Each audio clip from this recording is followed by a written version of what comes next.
Hello दोस्तों, आज हम बात करेंगे कि एक गोल्डन रूल है हाउ टू अटेम्प्ट एग्ज़ाम।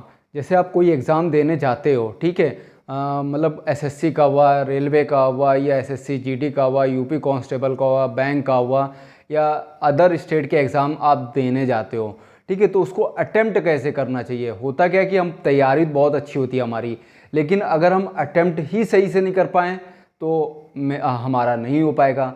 तो क्या होता है कि हमें अटेम्प्ट करना भी आना चाहिए। एग्ज़ाम को कैसे अटेम्प्ट करना है ये भी बहुत इंपॉर्टेंट है। तैयारी के साथ साथ आपको एग्ज़ाम कैसे अटेम्प्ट किया जाता है ये बहुत इंपॉर्टेंट है।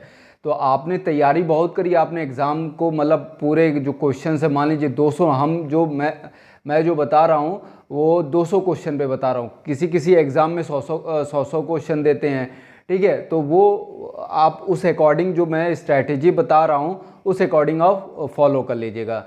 तो अगर मैं बताना चाहता हूँ कि अगर आप एग्ज़ाम दे रहे हैं, ठीक है, मान लीजिए कोई भी एग्ज़ाम देने जाते हैं और आप अगर अटेम्प्ट पूरा नहीं कर पाते हैं तो आपका हो भी नहीं पाएगा, ठीक है। तो अगर अटेम्प्ट करना है सही तरीके से तो उसके लिए कुछ स्ट्रैटेजी अगर वो फॉलो करते हैं तो वो डेफिनेटली आपका हो जाएगा।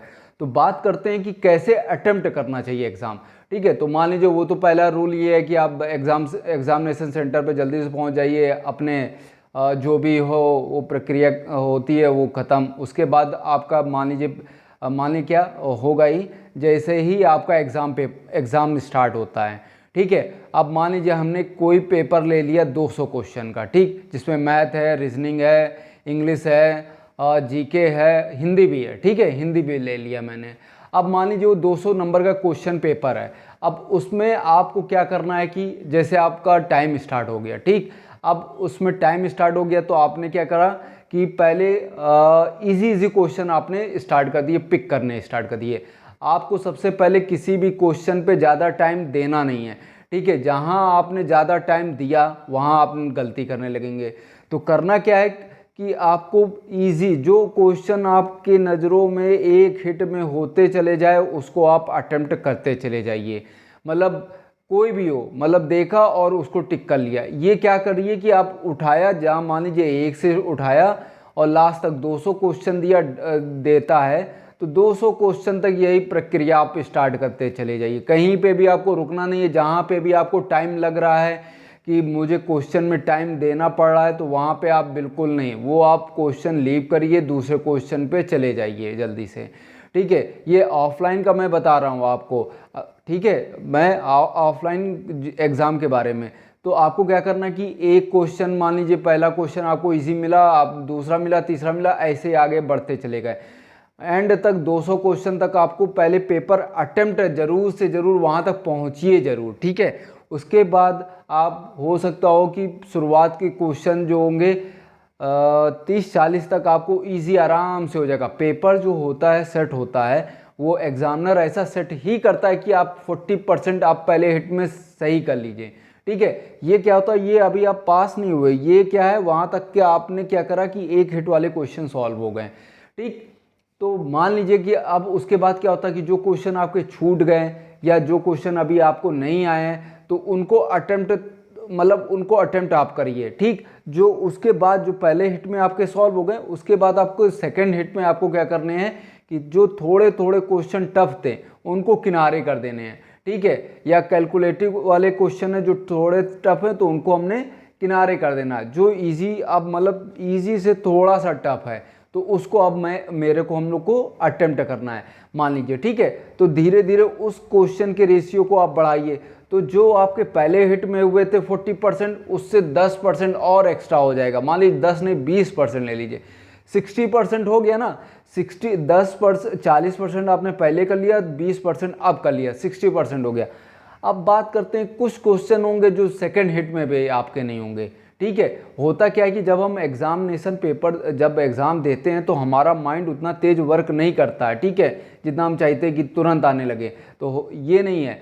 आपको क्या करना है कि क्वेश्चन पेपर को अटेम्प्ट करना है कई बार, एक बार नहीं 2-3 बार। तो इससे क्या होगा, जो आपका माइंड होगा वो एक्टिव रहेगा, दाएं बाएं नहीं भागेगा। मतलब कभी कभी क्या होता है कि आप पेपर दे रहे हो कहीं पे भी माइंड चला जाता है, तो ये नहीं होगा, क्योंकि जब आपको क्वेश्चन पेपर आप इस स्ट्रैटेजी से फॉलो करोगे तो आपका माइंड डाइवर्ट नहीं होगा। आपको ये दिमाग में रहेगा कि नहीं हमें ये वाला अटेम्प्ट कर लिया, अब हो सकता है ये वाला भी आ जाएगा। तो उसमें क्या होगा, बार बार आप उस क्वेश्चन को देखने की कोशिश करोगे। ठीक है, एक तरीका ये हो गया। उसके बाद मान लीजिए सेकेंड राउंड में भी आपको पेपर नहीं आया, तीसरी बार अटेम्प्ट करा आपने उसी पेपर को, तीसरी बार नहीं आया, चौथी बार तक आपका ये मान लीजिए आ जाता है क्वेश्चन। जो नहीं आया उसके लिए आपको छोड़ देना है।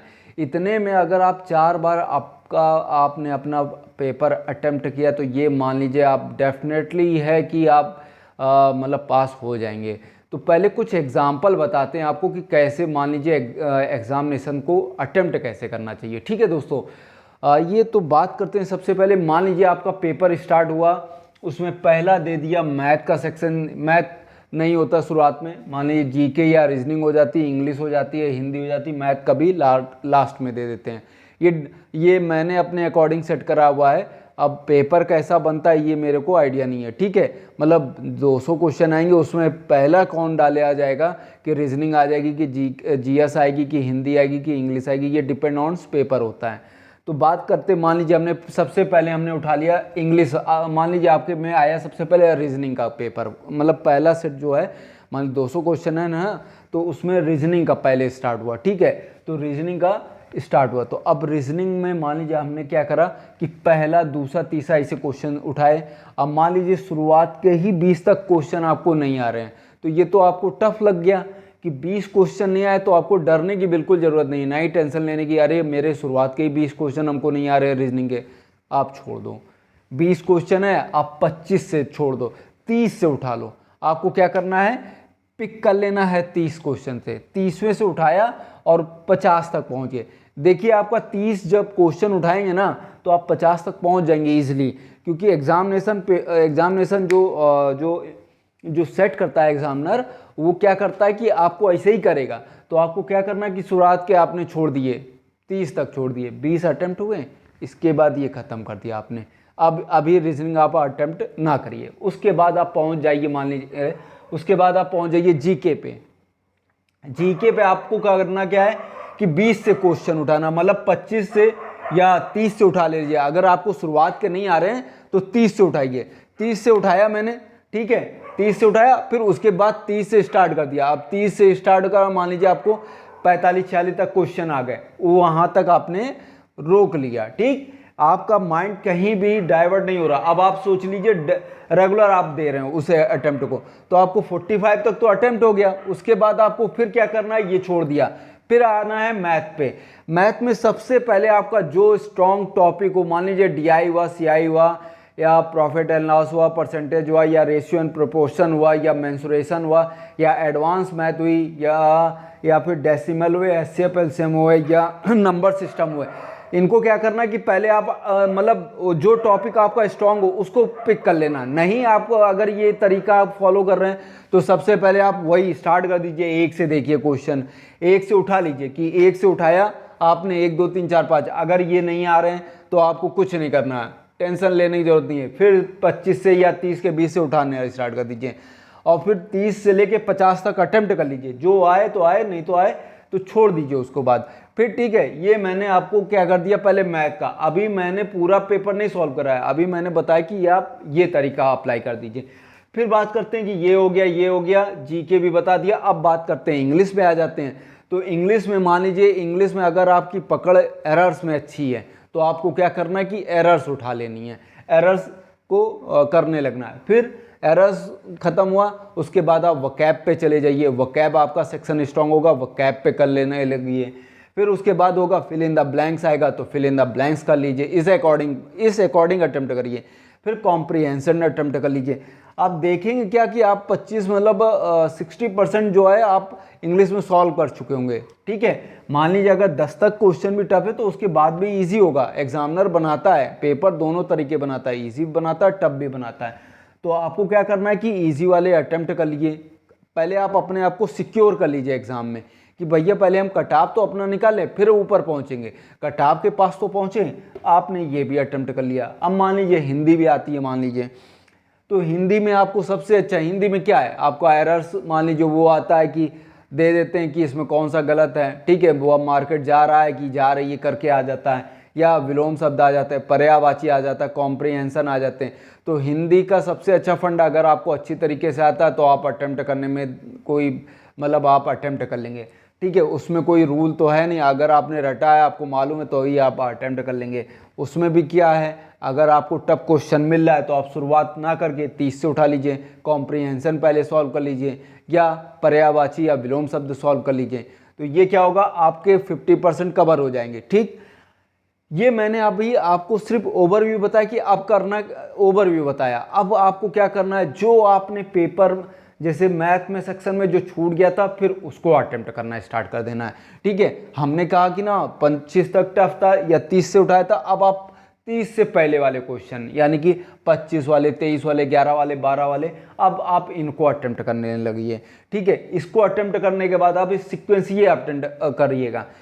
जीके वाले क्वेश्चन आप देख लीजिए जो छूट गए थे या जो उस समय याद नहीं आए थे, अब आप उसको अटेम्प्ट करने लगिए, ठीक है। तो उससे क्या होगा कि आपका रेशियो जो मार्क्स होंगे और बढ़े जाएंगे। फिर बात करते हैं कि इंग्लिश पे, इंग्लिश में जो क्वेश्चन छूट गए थे अब आप इंग्लिश में कर लीजिए। रीजनिंग में जो छूट गए थे, मान लीजिए 30 तक हमने टफ बताए थे, 30 से पहले वाले अटेम्प्ट करने लगिए, फिर वो भी होने लगेगा। हिंदी में भी यही कर लिए। तो अब ऐसा क्या करना, आपने क्या करा कि आपने पहले हिट में आपने इजी सॉल्व कर लिए, फिर आपने टफ कर लिए। ये समझ लीजिए कॉम्बिनेशन में आपके 10-12 क्वेश्चन बढ़ जाएंगे और एक्यूरेसी भी आपकी बनी रहेगी। आप बिल्कुल, आपकी एक्यूरेसी अच्छी रहेगी और आप बढ़ाएंगे नहीं, ठीक है। और एग्ज़ाम जो पेपर का अटेम्प्ट का जो रेशियो होगा वो और दूसरों की अपेक्षा आपका और ज़्यादा बढ़ जाएगा अगर आप ये तरीका फॉलो करते हैं। ये समझ लीजिए गोल्डन रूल है कि अगर आप इस तरीके से करते हैं तो डेफिनेटली आपका पेपर कोई भी होगा आप पास जरूर हो जाएंगे, ठीक। तो ये इस तरीके से आपको करना ही है, ठीक है। एक स्ट्रैटेजी दिमाग में रखिए कि हमें इस तरीके से पेपर करना है, ये तरीका अप्लाई करना है, बिल्कुल भी टाइम बर्बाद नहीं करना है। टफ क्वेश्चन को अगर टफ है तो उसको छोड़ते चले जाना है, इजी को अटेम्प्ट कर लेना है, ठीक है। जहाँ फंस रहे उसको भी, किसी भी क्वेश्चन में हमें टाइम नहीं देना है, जितना जल्दी अटेम्प्ट होगा उसको हमें सॉल्व कर लेना है। बस देखिए, इस आपका डेफिनेटली जो भी आप एग्ज़ाम देने जा रहे हैं, UP SSSC का हुआ, SSC का हुआ, या रेलवे का हुआ, या कोई भी एयरफोर्स या NDA का कोई भी एग्ज़ाम होगा, आपका डेफिनेटली क्लियर होगा, ठीक है दोस्तों। तो ये मेरा ओवरव्यू था, ये पर्सनल अपीयरेंस था जो मैं अपने दोस्तों के साथ शेयर करना चाहता था, जो आज मैंने बताया है, ठीक है दोस्तों। तो मिलते हैं नेक्स्ट वीडियो में कुछ नए इंटरेस्टिंग टॉपिक के साथ। Thank you so much.